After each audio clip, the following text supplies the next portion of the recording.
and say hi? Sorry? Shall we go and say Yeah, you guys come and say hi now. I think it's time. So Guillaume and Janadaya are going to come and show themselves. As it's 7 o'clock, so it's our turn now to say hi. It's your turn now to say hi, yeah. This is Guillaume. Do you think you were in the frame there? I've got to get really close, yeah.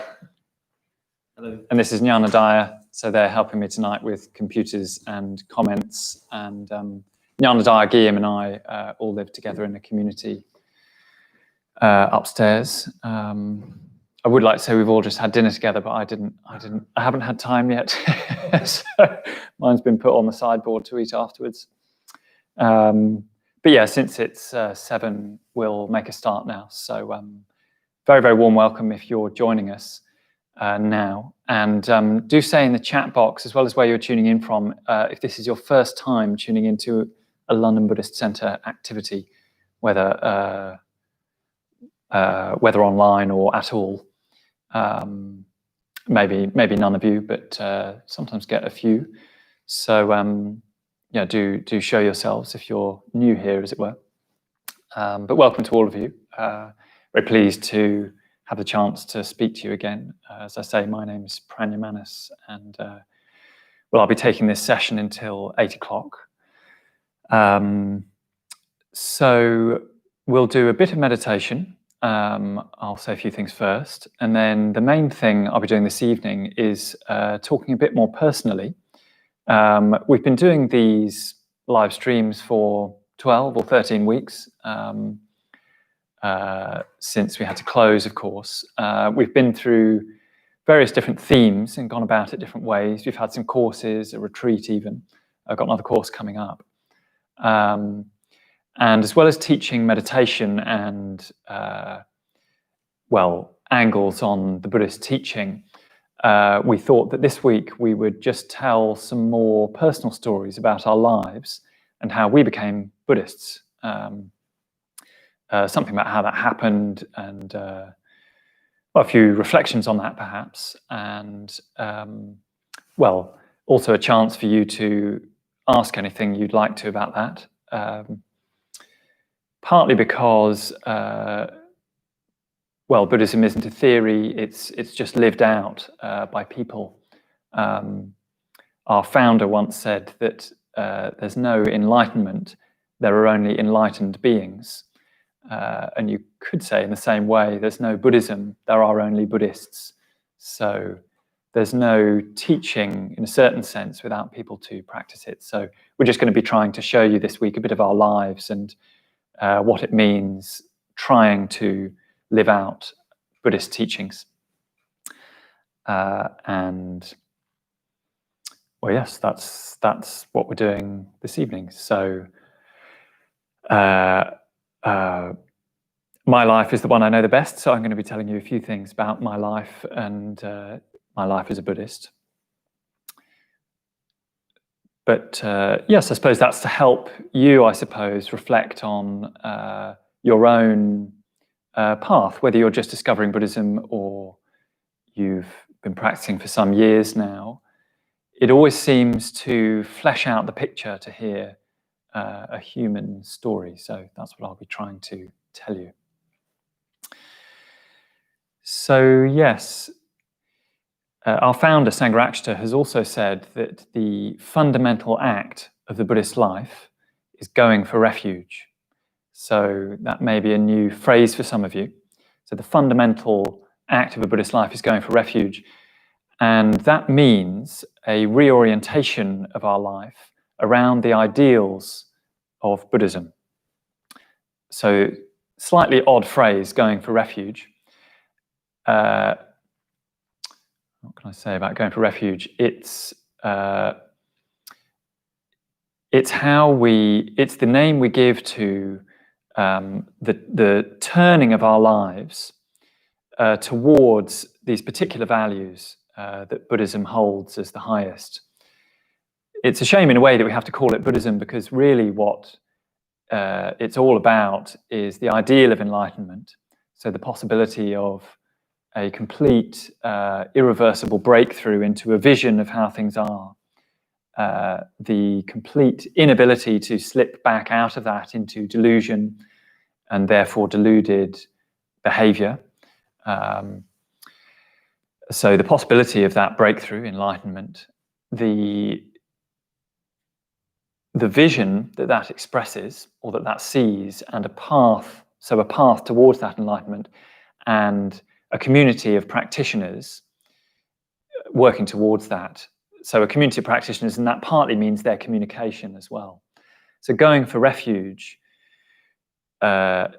means a reorientation towards all of those things. And it's called refuge because it means no longer broadly, I mean, you could talk about it for a whole week of these classes at least, but it means no longer sheltering in false or limited values and ultimately wanting to be protected by the highest values of all. So wanting that guidance, that protection in our life. Protection and refuge, they always need a bit of sort of commentary because it's not a kind of security. It's the ultimate security. So values, if you like, that will never let you down. Enlightenment, the path towards it, and the communication of those doing that work. So I suppose in any Buddhist life, there's a turning away from values that will not give us that, and just a sort of feeling towards, a gazing up at, if you like, values that will, the ultimate values, and then all of the sort of transformation, even disruption, I would say, that implies. We sometimes talk about our path as one of vision and transformation. So vision would be the seeing of greater value or even of transcendental values. And then all of the rest of our work and the path is this reorientation of ourselves around that in order to work towards what we think is most valuable, even if we keep slipping and falling down, even if we have lots of doubts, even if it throws up all sorts of difficulties. We're doing that transformation work in the rest of the path. So vision and transformation is one way that you can see, well, not just the Buddhist path, but the Buddhist life, actually. So I'll be trying to say a bit about that in my own life. But before we do that, I would like us just to meditate a little bit.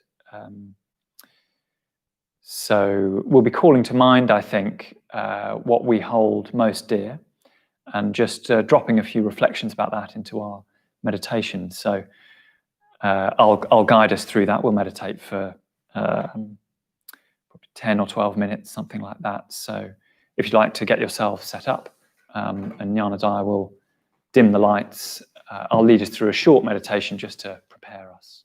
Okay.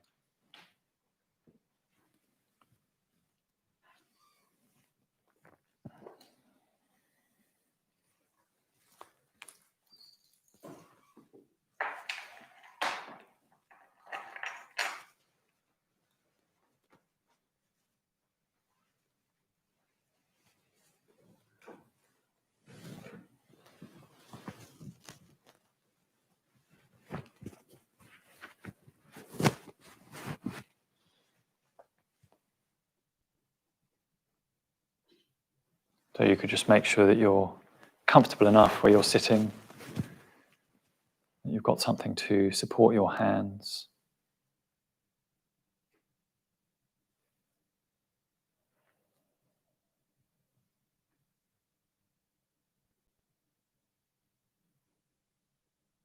And you could be closing your eyes if you haven't already.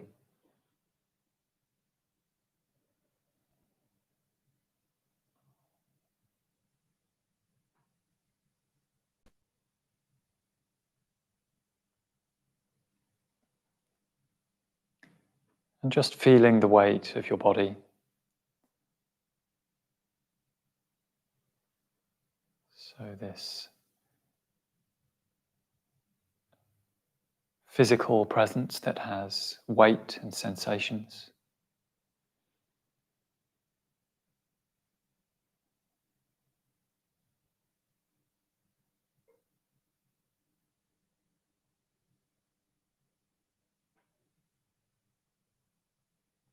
Just feel your body sitting here.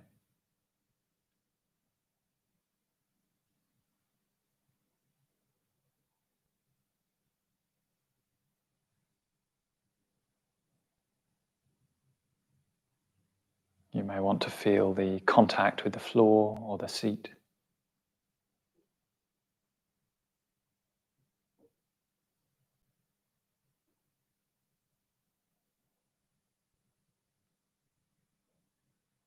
Perhaps just feel a few breaths come and go.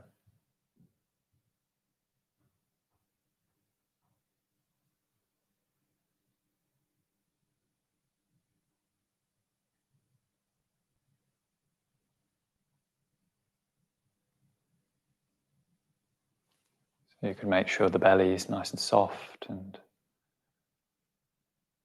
let the shoulders and neck soften as well.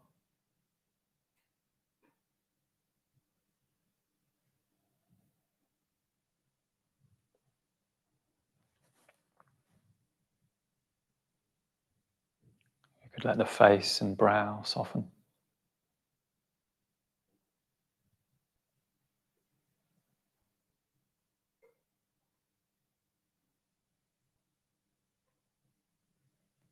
You could have a sense of leaving your day behind, so whatever it's contained, it's in the past now. You can't go back there.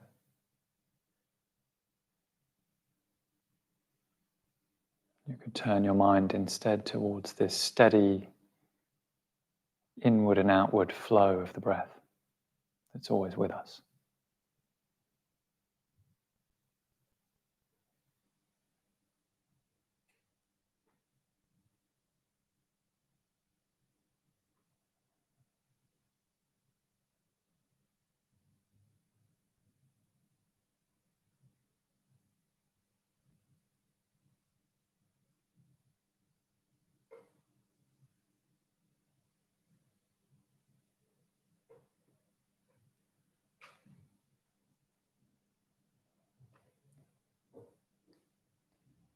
And if you can, without letting go completely of that sense of the body and the steadying presence of the breath, start to tune into your own wish to grow.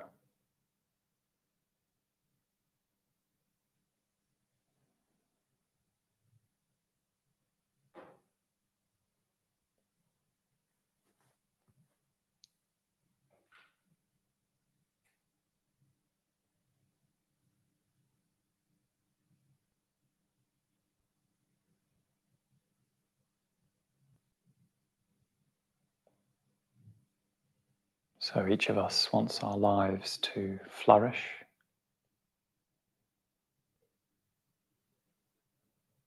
We want to be well and have what we need. But it doesn't stop there. We want to reach our full potential.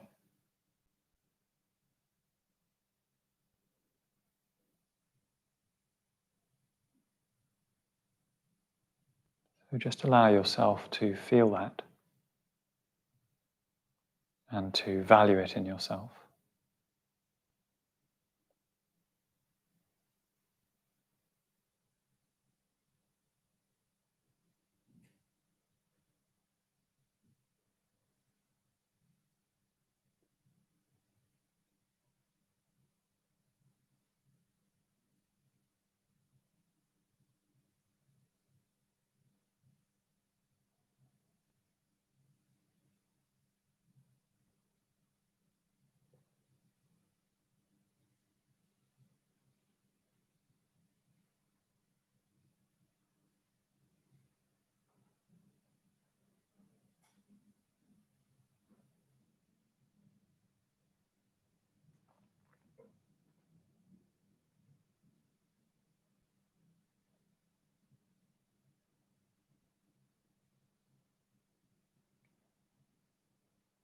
And you could now invite a good friend in your mind into that same atmosphere.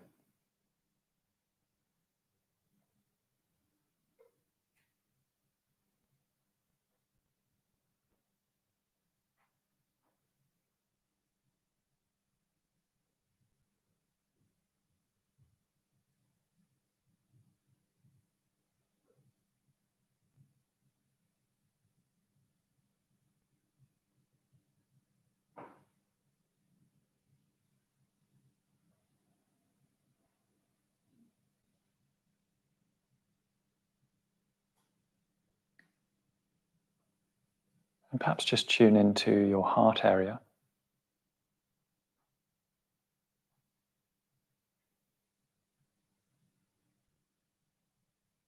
And see if you can open your heart to your friend's wish to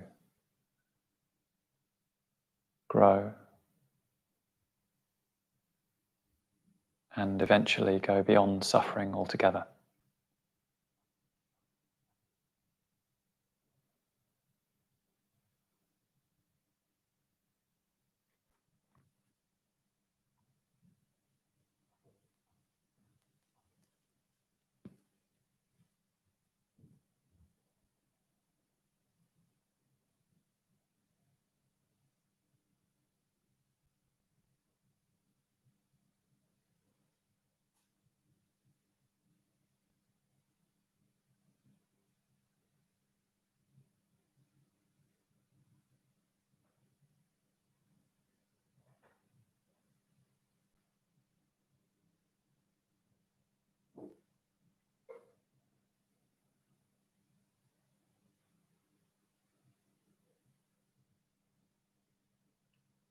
So if you lose your way or become distracted,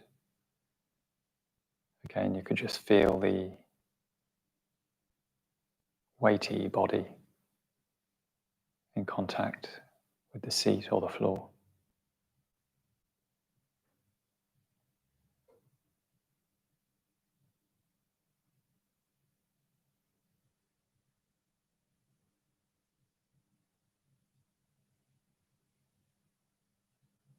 And staying in contact with the sensations around the heart,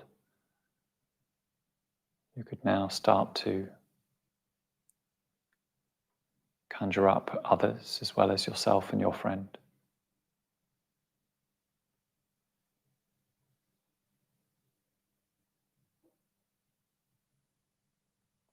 And recognize that common wish in more and more people.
Okay, so I've mentioned I'm going to tell a bit of my story to try to illustrate, at least in one life, a bit of this turning around or going for refuge that we talk about as Buddhists.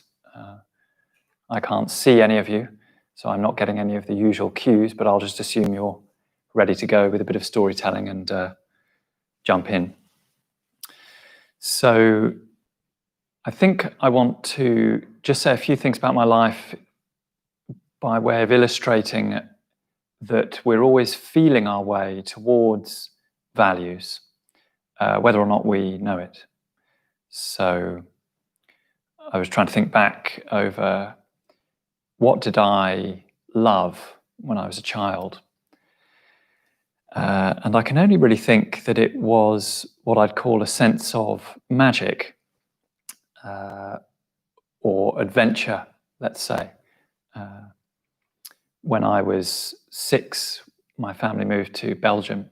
My father was a journalist and he got a job out there as a correspondent. And the first adventure I remember in my life is getting into a removals van at night. I can't imagine we actually rode all the way to Belgium in the back of a van along with all the furniture. We must have just been allowed to climb in and jump around for a while, my brother and I.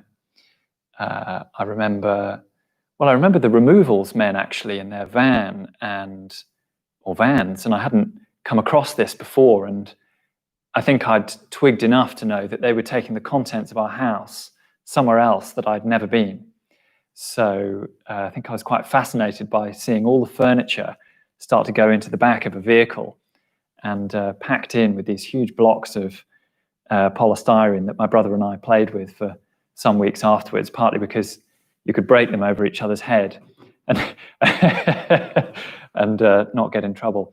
And if you snapped them, lots of tiny bits went everywhere. Polystyrene might be better made nowadays, I don't know. I also remember finding one of those sort of 6-inch nails and sticking it into the polystyrene, and there were these there were unusual objects and there were the familiar objects kind of going over ground a long way away to this new house in a new city where people spoke a different language. And we had a house that was very tall and narrow for some reason. It had an attic, and you could look down a spiral of stairs all the way to the telephone in the hallway. And I remember my mother saying, "Don't fall off because you'll land on the telephone." What she meant was you'll do yourself a terrible injury, but she meant you'll fall all the way as far as the hall, right down the bottom. But of course, my brother and I were completely fascinated by that and spent a lot of our time peering over the banister, probably daring ourselves to imagine it. So yeah, we moved to Brussels, and that was an adventure. Partly because my ordinary sense, I can't remember that much from before that, but I suppose I just went to school every day and came back and ate dinner and got up and did the same again the next day. But it all got sort of transformed. It all got put into a new framework, taken elsewhere. Everything looked and sounded and smelt different. That was a real adventure, and I loved that. And actually started learning foreign languages, which became part of my way of exploring the world, actually. I think that started at 6 years old for me, but that was part of the sort of magic, was that you could now understand things people were saying in a foreign tongue. My brother and I also enjoyed the secrecy that we could walk down the street speaking English and at least imagine that the people around us couldn't understand. I think we were probably doing them discredit. English is quite a common foreign language after all. But so I remember that as an adventure. And I think at school, it was, when I was 16, so winding on a bit, I had a sort of wonderful discovery of literature and theatre. And, I remember when I was finally allowed to study literature, I had these really precious books, which I used to deliberately dog-ear, and sort of rough them up and make them look particularly well read, partly because I just sort of loved them, and I loved that image of being into books. But particularly also putting on a play with friends was a sort of a way of bringing magic and imagination into the real, I think. So I was particularly fascinated by the backstage world, where you could put on a costume and still be yourself and still be, trying not to get the giggles or try to remember your lines. But you were in a mixture of worlds because you were still yourself, but you were wearing this costume.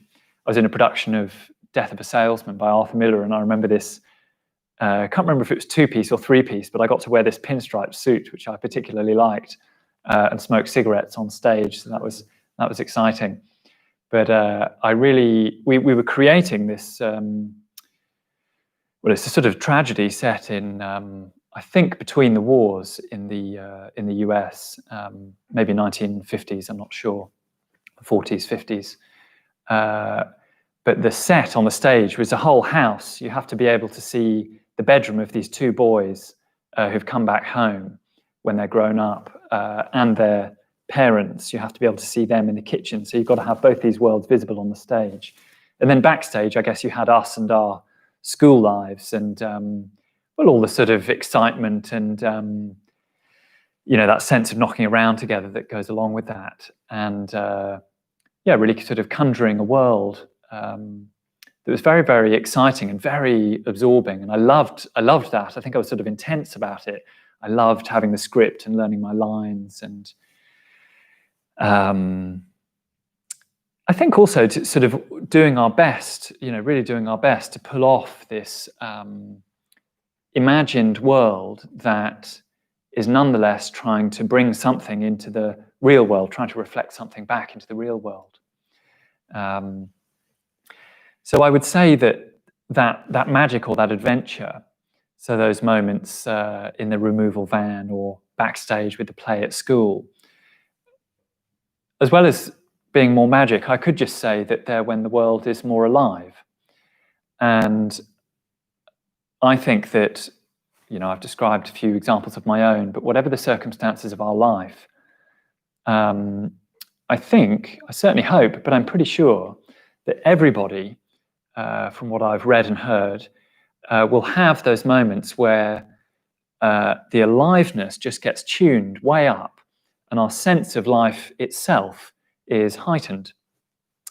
And perhaps we can't say what's going on or even why we love that. We just know that we want it again and want to go back towards it, I think. I'd even say that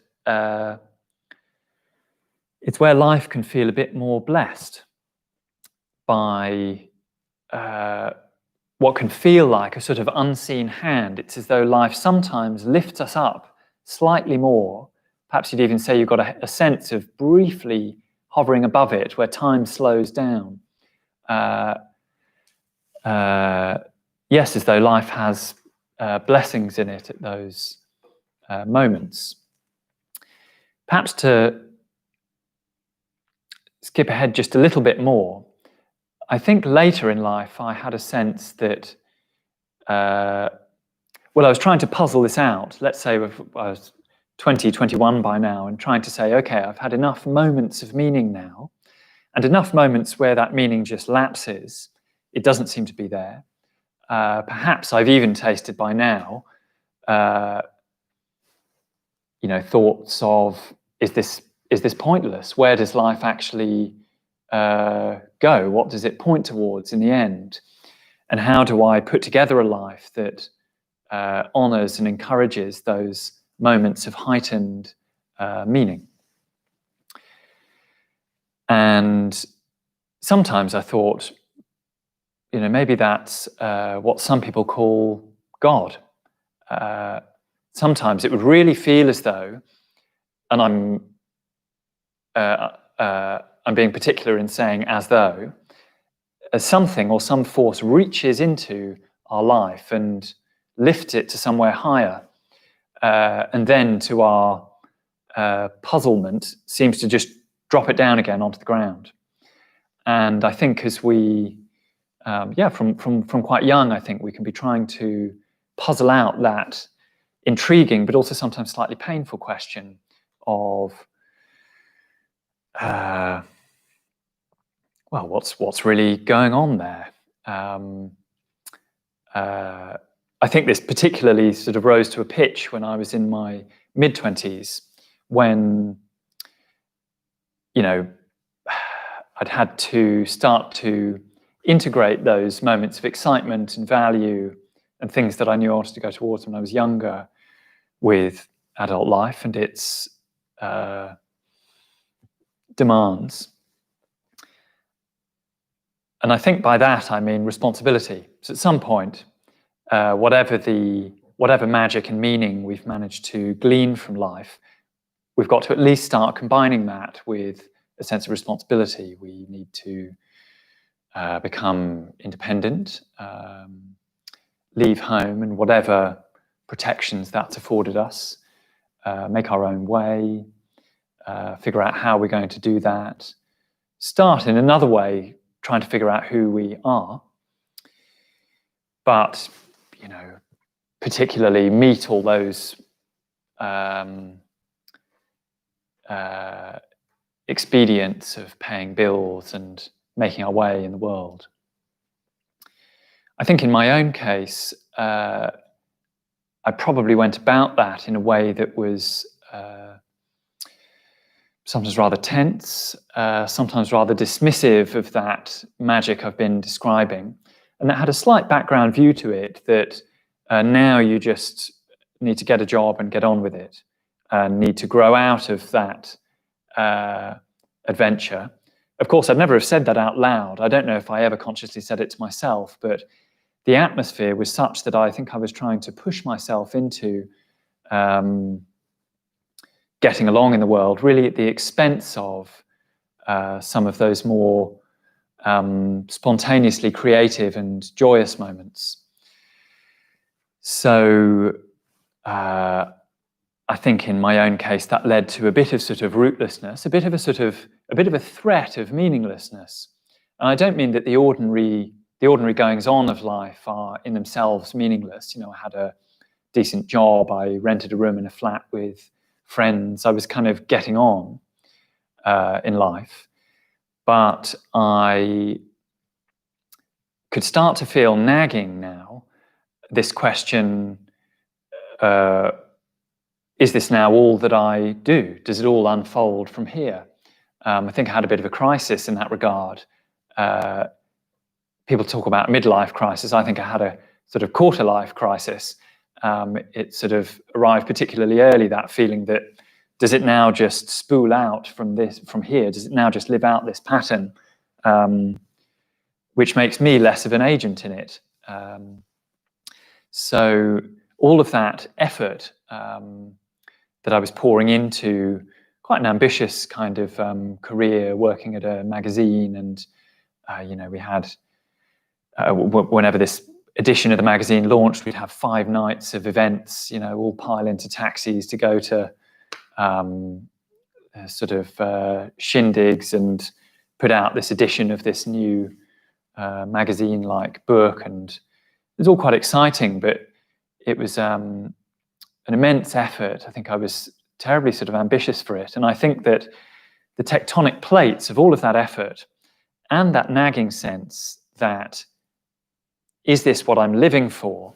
Am I living to basically get another edition of a magazine out and make it to a party on time to, you know, make sure I'm seen there and make sure to meet the right people and get to bed with enough sleep to go back to the office the next day and do it all again. So all this effort and this slight threat that, does this really add up to anything in the end, was starting to push together harder and harder. I think in my life there was a bit of an earthquake, and I just had to get out of that. Perhaps I sort of panicked, really. I couldn't hold that tension.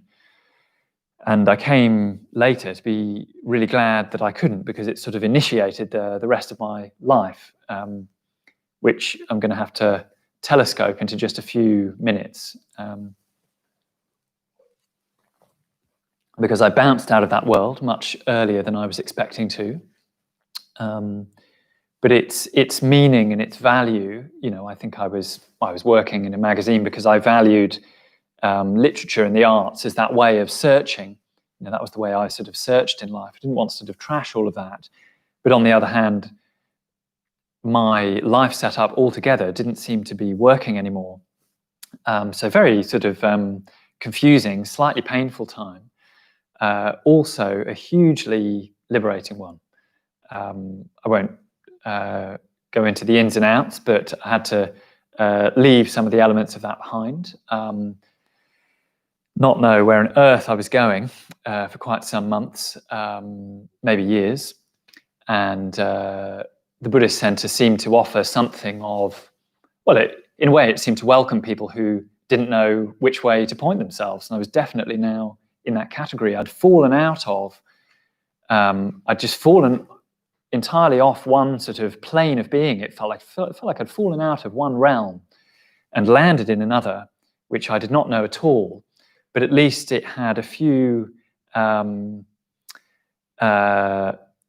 it seemed to have one or two places I could go, one or two people I could speak to, and just be in that place of all of it having sort of fallen out of the cart, me not knowing which way to drive it, and just be in that place for a while. And so I came along to the Buddhist Center. By and by, got more involved, meditated more, went on retreats. Never really got to a point where I thought, okay, that's enough now. I'm going to keep it at this level and go back to the rest of my life. I never really experienced a sort of rest of my life to go back to. I think I just carried on putting my heart more and more into what was happening for me here. And it's not even that I put my heart in it, it's that my heart went there. So I just had to, I think by stages, sort of admit that and follow it. So not easy, but definitely an adventure again. So the real relief was that I was on an adventure again. And I think what I want to just say about one or two more points in that adventure was that it led me to ask to be ordained. So because, as I'm saying, I never reached a point where I thought that's enough now, the next thing seemed to be to ask to really orientate my life around these values I was encountering and declare, if you like, that that's what I was doing.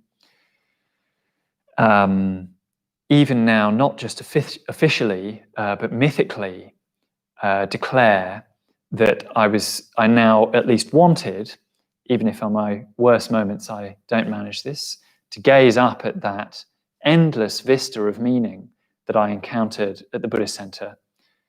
What I mean by endless is that it doesn't have a ceiling on it, so I could just gaze up and carry on doing that. So I knew that I had at least this life's work cut out, so I may as well commit. So I asked to be ordained. And well, there's lots I could say about that, but perhaps just two things for now. If we can, we can't at the moment, people being ordained at the moment can't do this, but we go on a long retreat in Spain to be ordained. So to be given our new name, welcomed into the order, have this caser put round our neck, which signifies the moment. Well, as one of my preceptors put it, one of the people who admitted me into the order, it signifies the end of the beginning, which I like. That helps me tune into my life as an adventure. So having this caser put on me was the end of the beginning. So on that retreat, I remember, well, we're in the mountains in Spain. Nyanadai, who's here now, was with me. We were all there together, 16 of us. We talked about the moon quite a lot on that retreat. A German man called Bodhijin on the retreat had researched the moon a bit and liked to tell us which phase it was in and point out that it was setting, I can't remember, it was 52 minutes earlier or 52 minutes later than the previous night, and that's how you knew where the moon was going to rise. But anyway, after the ritual in the evening, do a ritual every night for 16 weeks, so that's quite an adventure in itself. But after the ritual, really in midsummer, so at this time of year, some of us in silence, as we'd be in silence every night, would go walking up the path, up this mountainous path, to watch the moon rise, because we knew, thanks to Bodhijina, exactly where and when that would happen. So after the ritual, we'd troop off. And I remember in the dusk one night that was, well, the light was brown enough that the dust and rocks you could barely distinguish from each other. And on our way, actually, I think it was on the way back, we'd seen the moon rise now, and it was starting to get really quite dark. We heard at first a herd of deer sprinting across the dust and rocks, so we could hear the thump of their hooves. We could hardly see them, but we could see their lights glinting in our head torches, and we'd, after this ritual, been to see the moon rise. And at first we could only hear something, but then worked out what it was, that it was these deer sprinting across this sort of plain, a kind of plateau near to where we were walking. So we hadn't heard each other's voices that whole night, except speaking the words of this Buddhist ritual. But we heard these thumping deer hooves, full of energy, but also magic. So that definitely helped me feel like, okay, I've opened my life back out to some kind of adventure. And just one quick thing about being given my name as well. So in the private ordination ceremony, which is really the sort of pinnacle of the adventure so far, we're given a name, and I was given this name, Prajnamanas, before I'd even puzzled out its meaning, so I won't tell you what it means yet. For some reason, I felt like it had existed once before as the name of an Indian prince in a legend far back before recorded time, but who you'd heard told of, who performed beautiful deeds and was remembered for them. So for some reason, in the slightly heightened state I was in at the moment of being given my name, which I was also told was my real name,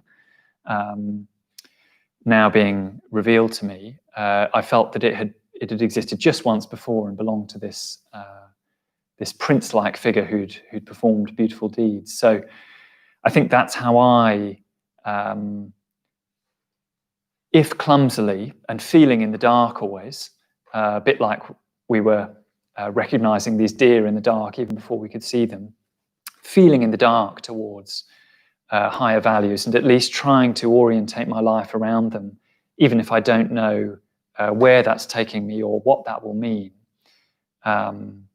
Becoming a Buddhist and then joining the order has given me, well, a path that I can't see the end of. And in a way, I'm very relieved that I can't, because I think we need an endlessly unfolding vista to really hold all of our humanity. We need something without a ceiling. So that's how I have at least tried to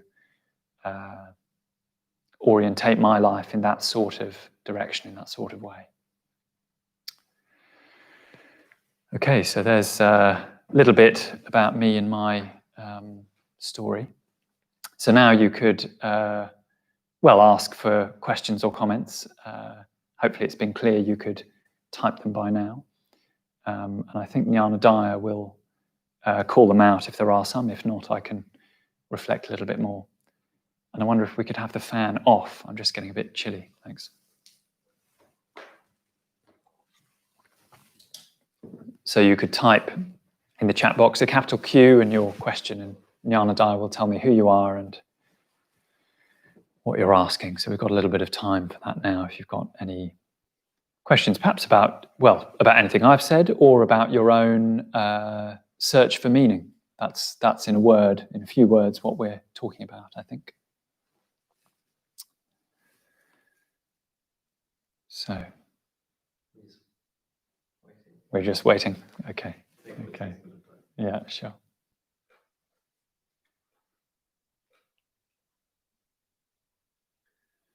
You have 9 thumbs up. 9 thumbs up and counting. Perhaps just one more reflection on what I think I came across at the Buddhist Center and what I valued. I said that the structure of my life, as it had been, had slightly fallen apart. I didn't now know where to look. One of the crucial things about the Buddhist Center was that it was what I would call a real community.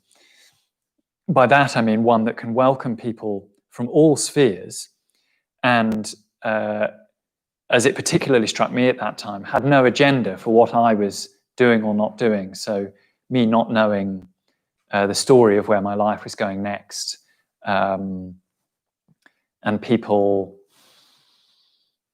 who'd come for all sorts of different reasons are able to be in a sort of real communication.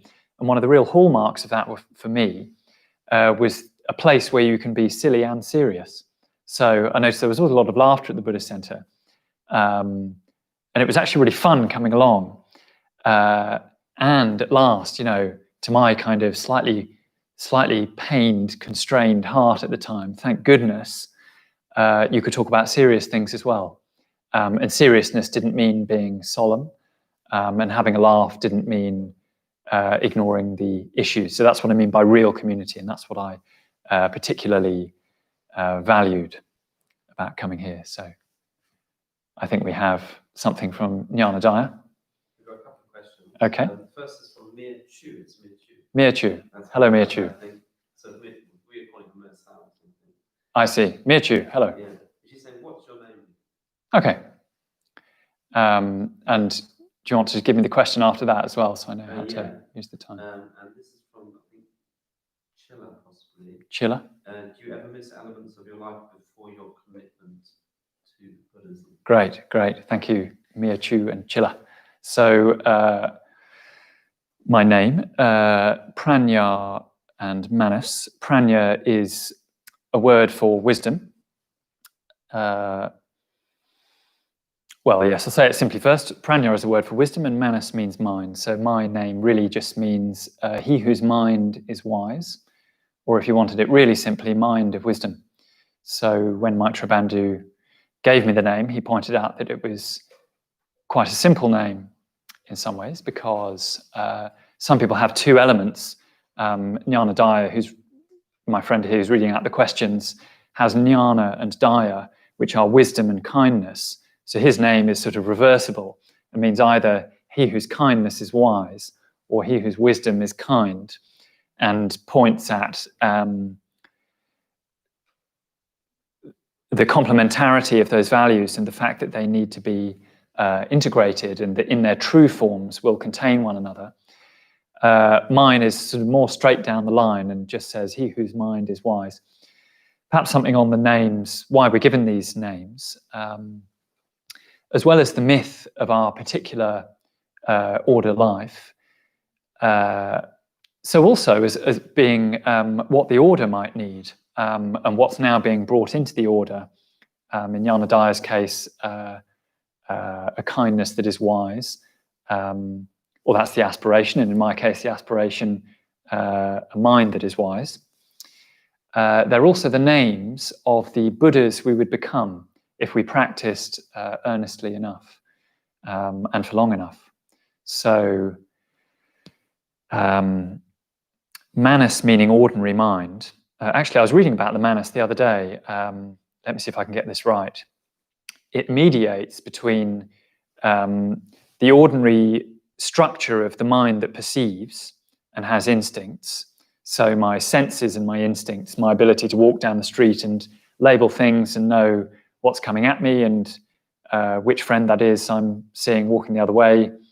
The Manas mediates between that ordinary mind and what's sometimes called universal consciousness. I'm not very well qualified to talk about universal consciousness, but those circles of personal ego identity and universal consciousness overlap, and the overlapping section is called the Manas. So it mediates between this immediate limited perceptual realm and an unlimited consciousness. So my name is saying, I think, that the Buddha I would become, or what I would embody if I practiced deeply enough, for long enough, is that ordinary mediating mind would be transformed into prajna, which has been called, yes, transcendental wisdom, or what the flashes of insight would coalesce into if they formed a steady radiating beam. So if insight, however brief, so that perhaps that kind of lifting up of ourselves beyond the immediate scope of our present life, if those are moments of insight, prajna, if those are flashes of insight, prajna is the steady radiating beam those would form if they became constant enough. So yeah, quite a sort of bright, uplifting value, transcendental wisdom. On that long ordination course, we all rushed to look up the types of wisdom, because 2 or 3 of us had different types of wisdom in our name, because jnana means a slightly different type of wisdom. So that's what you've got about prajna. Jnana is another kind. Vidya is another kind of wisdom again. So the Buddhist tradition has all these quite beautiful, at times quite technical ways of naming wisdom. So there's something on that. And Chilla's question was, do I miss things from my old life?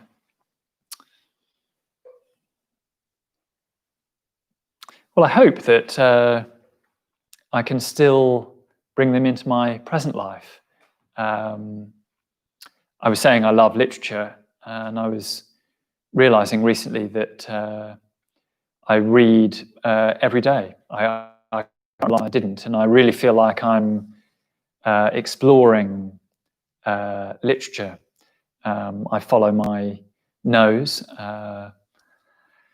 and well, at the moment I've been reading ghost stories by Henry James.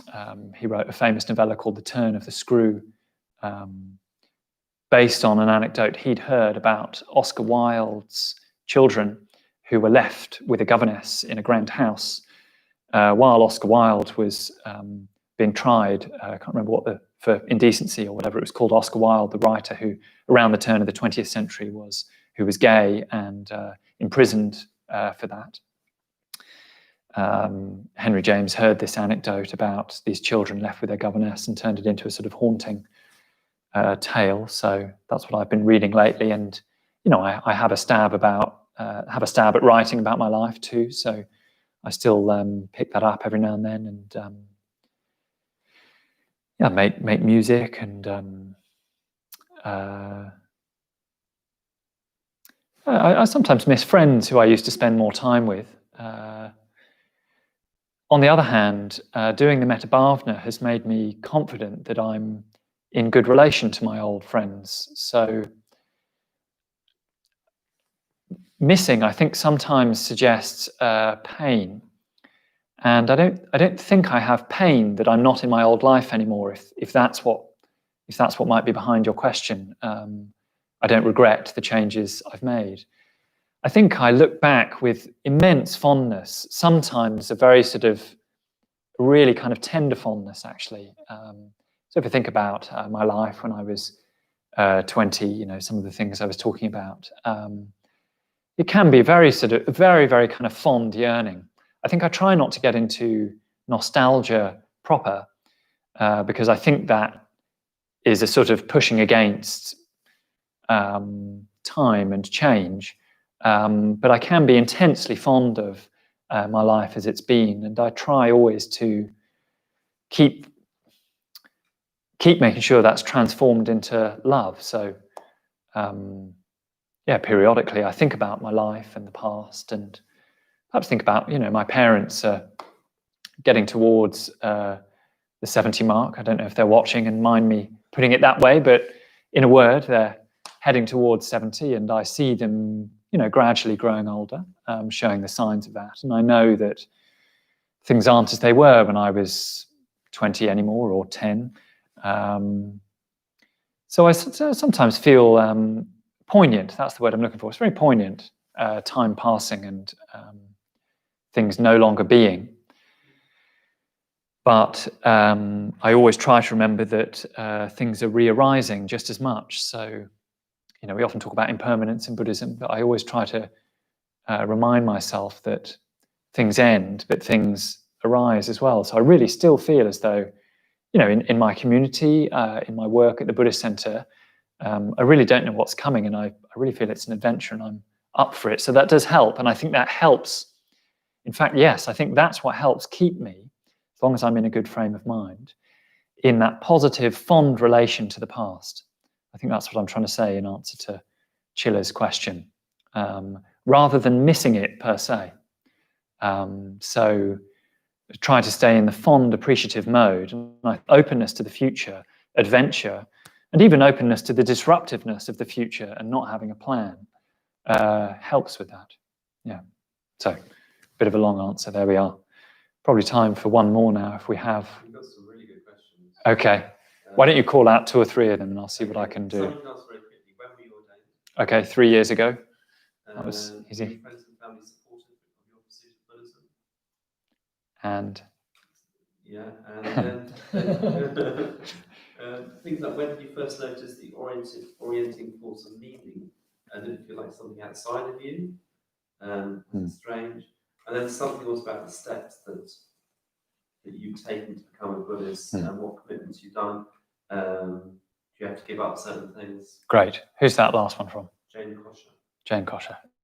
I'll try and zoom to that last one from Jane. So yes, I was ordained 3 years ago, so not at all long.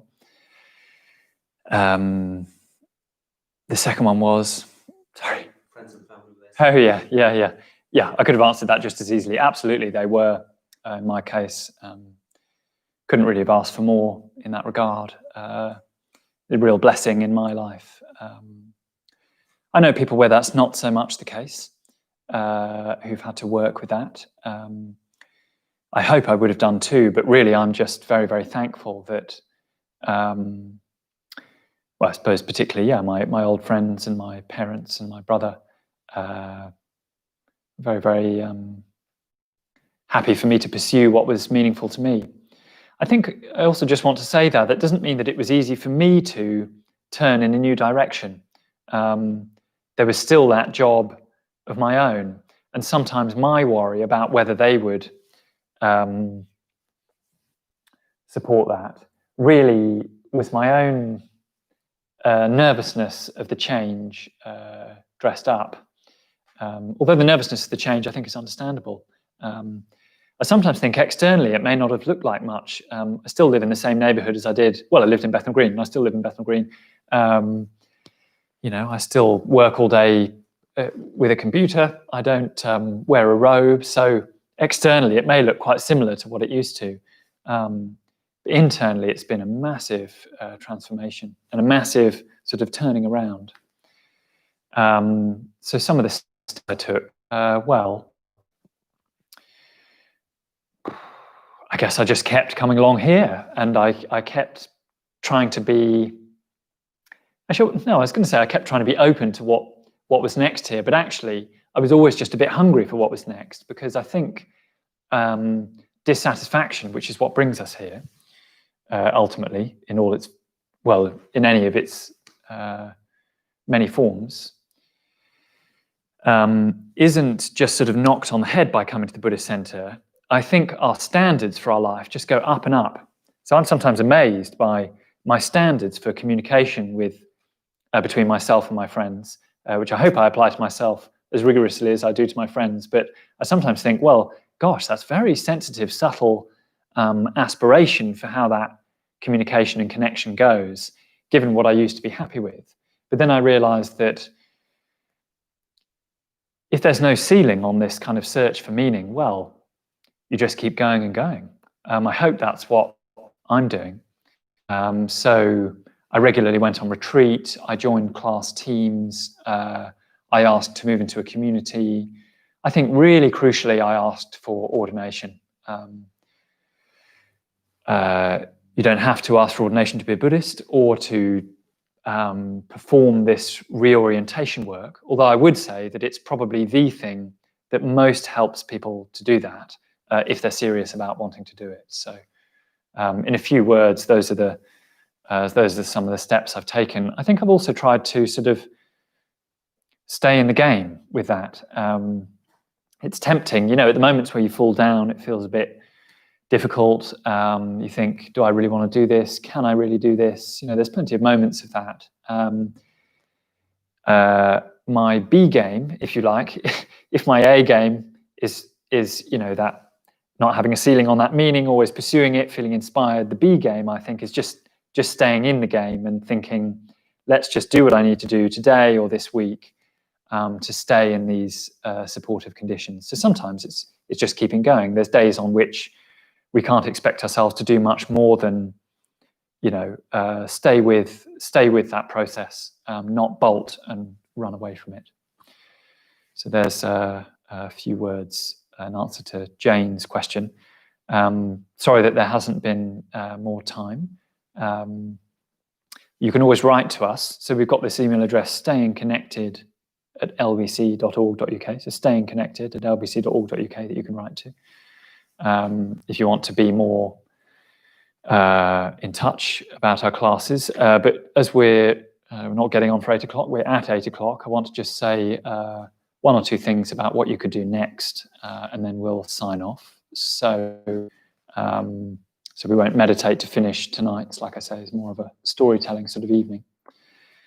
But yes, one next step for you. We've got a course coming up in the week of the 22nd of June. So I can't remember if that's next week or the one after. I think it's on the 29th. Yes, so I'm wrong. It's the week of the 29th. It's the week after next. We've got a course called The Road to Full Potential. So do up to our mailing list or look up the email about that you've had as a way of, tuning up your practice, making it more intensive and going more into what those next steps might be for you the week after next. So that's one next step. And then another that you could do, another way of connecting, is helping support our work here at the Buddhist Center by giving us a donation. So Guillaume, I think, is posting 2 links now, one to the course and one to help you donate to the center. So, of course, while we're closed, we're very dependent on this culture of giving, which I'm pleased to say is really flowering.